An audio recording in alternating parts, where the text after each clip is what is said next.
Halo teman-teman, kembali lagi bersama saya Hadis Bianto. Di sini saya berada di Danau Sipin, Jambi. Bisa dilihat. Dan di video saya kali ini saya akan membahas mengenai perairan pedalaman. Saksikan videonya.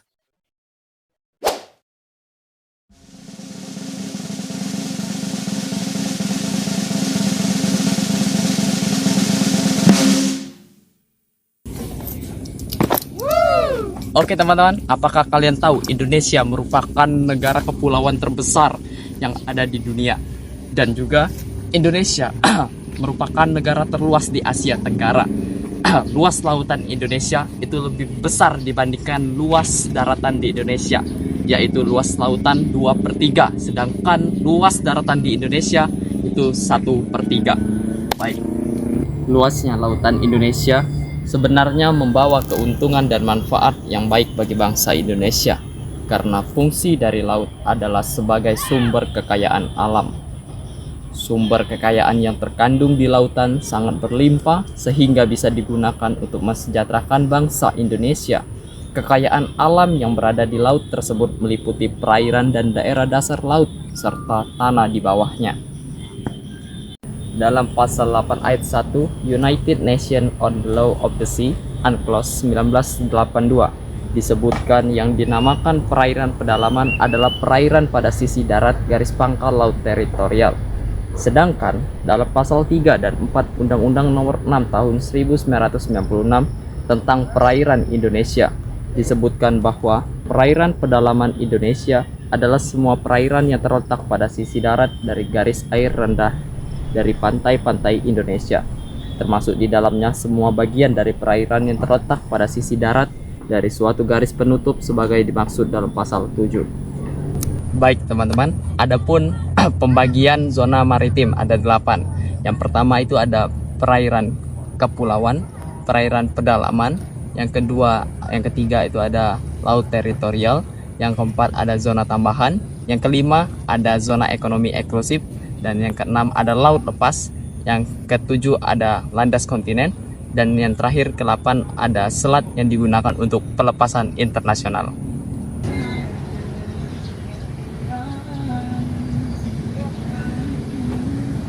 Oke teman-teman, kita lanjutkan. Indonesia membagi perairan pedalaman menjadi 2 golongan. Yang pertama itu laut pedalaman, dan yang kedua itu ada perairan daratan. Laut pedalaman itu pada dasarnya pemerintah menjamin hak lintas damai kapal-kapal asing. Sebagaimana kita ketahui bahwa laut pedalaman ini dulunya bagian-bagian laut lepas atau laut wilayah, dan sudah sewajarnya pemerintah memberikan hak lintas damai kepada kapal-kapal asing dengan catatan melintas bukan berarti singgah ya, dan tetapi harus terus-menerus dan secepat mungkin. Sekian. Baik, selanjutnya yang kedua itu adalah perairan daratan. Di perairan daratan ini tidak ada hak lintas damai teman-teman. Di perairan daratan ini adalah hal yang wajar karena kedekatannya dengan pantai seperti danau, anak-anak laut, muara sungai, teluk, dan pelabuhan, dan yang lainnya. Baik.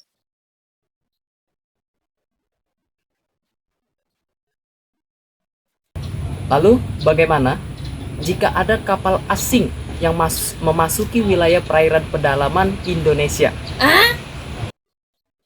Oke, jadi pada dasarnya tidak ada ketentuan hukum internasional yang berlaku di perairan pedalaman, dan negara pantai itu dapat menikmati secara penuh kedaulatan dan hukum nasionalnya di perairan pedalaman.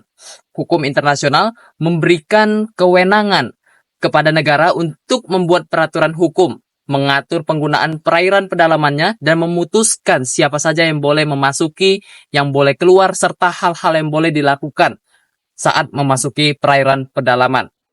Dan meskipun tidak ada lintas damai dari kapal asing di wilayah pedalaman, serta kapal asing tidak dapat menikmati hak akses secara umum di pelabuhan suatu negara, akan tetapi hukum kebiasaan internasional mengatur suatu rezim khusus yang dikenal dengan hak akses pelabuhan. Oke. Setiap kapal yang memasuki pelabuhan dan perairan pedalaman maka itu berarti kapal tersebut telah tunduk pada kedaulatan negara pantai hukum yang berlaku di daerah perairan pedalaman, memiliki karakter rezim hukum yang sama dengan daratan, dan setiap kapal yang memasuki perairan pedalaman, maka berlakulah hukum nasional negara pantai tersebut terhadapnya.